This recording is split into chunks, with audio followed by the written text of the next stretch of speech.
Hello, this is Richard Surge. The name of this production is called The Life of a Messianic Claimant. The purpose of this production is from a lifetime of proddings,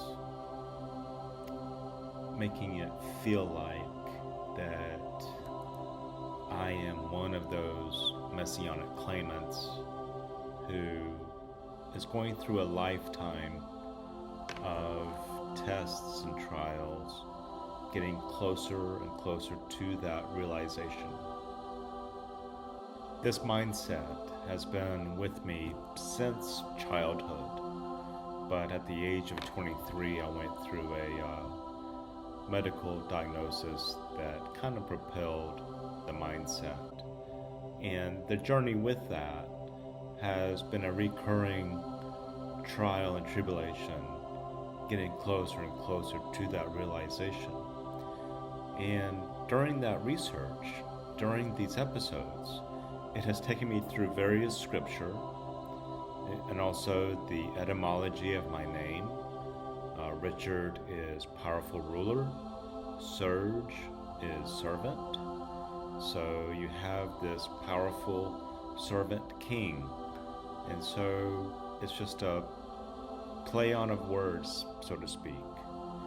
Also, in recent years, I have watched the Chosen series, which inspired me to follow through with the mindset that I have.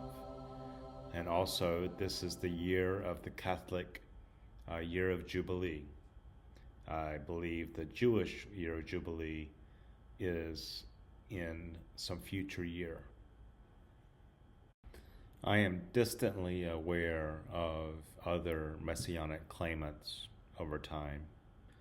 I never really thought that I would go so far as to do the same. It is a sincere approach to this endeavor. I realize the criticism and judgment of every single person that I know of that would not really appreciate this journey. So,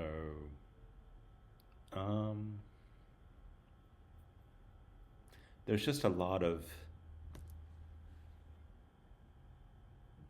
I wouldn't say signs, but it's just things that I've noticed daily that draw me closer to this realization.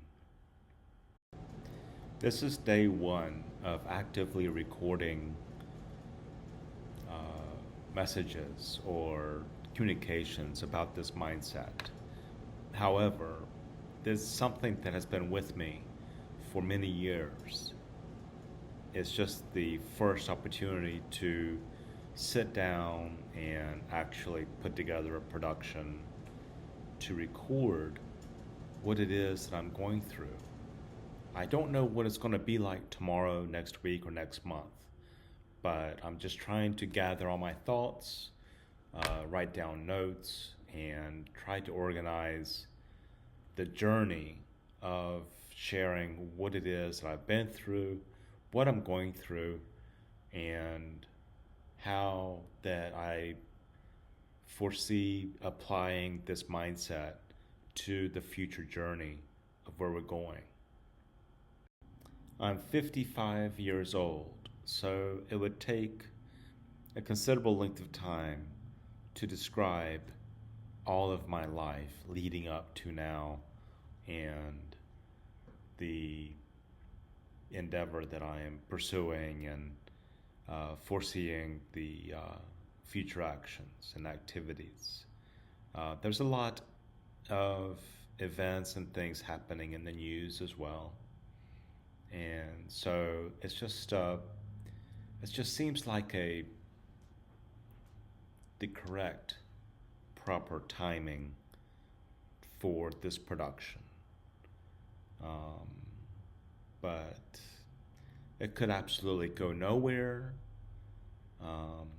I don't know.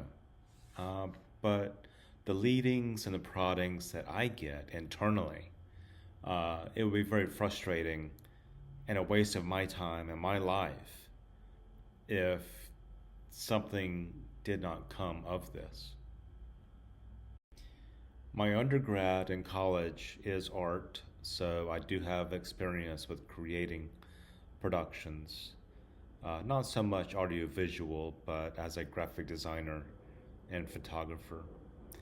Um, I'm not necessarily great at impromptu speaking, so there is some slowness of audio in these recordings that I am making. This is not something that I can just spit out as quickly as I can. There is some time of consideration before speaking, just not knowing what it is that I'm trying to say directly. I don't want to come across as a preacher. I do have scriptures in mind, but I'm not going to sit here and speak, hours of sermons. It's not like that. With this clip, I'm going to try to coordinate with a multimedia element of graphics. I will reiterate that Richard it means powerful ruler by definition, and Serge is a servant by definition. My middle name is Francis, which in some languages is defined as a free man. I am a junior, so I don't want to compare myself to Jesus being the Son, but I am the Son. I am a son of my Father, and so just having that junior status kind of gives that son persona. And also name-wise, scripturally, there is Revelations 3:12, where that Christ says, "I will write upon him my new name." So there is some idea that Jesus gets a new name when he returns. And also, Revelations 19:12 says a similar verse as well. To summarize some of these stages of my life, as a child, I was raised in a very loving Christian family, and so I was raised in a church. I spent my junior high school years in a Christian school. I was read and accepted Christ about the age of 8. I was read the salvation scriptures about that time and chose to accept him. Our church did not have a baptistry, so I was not baptized at that time. As an adult, I did meet a Catholic lady, which we married, and I was baptized initially as a Catholic. I was sprinkled. We went through our marriage, and at the end of our marriage, I joined a Protestant church where I was baptized in a Protestant baptistry, fully dunked, submerged. Later, I was with that church for about 10 years or so, and later I joined a Pentecostal church, and again I was baptized. And then during COVID, most of the churches had shut down, but there was a local Latter-day Saint church that was still meeting. And during my visits with them, I was also baptized there as well.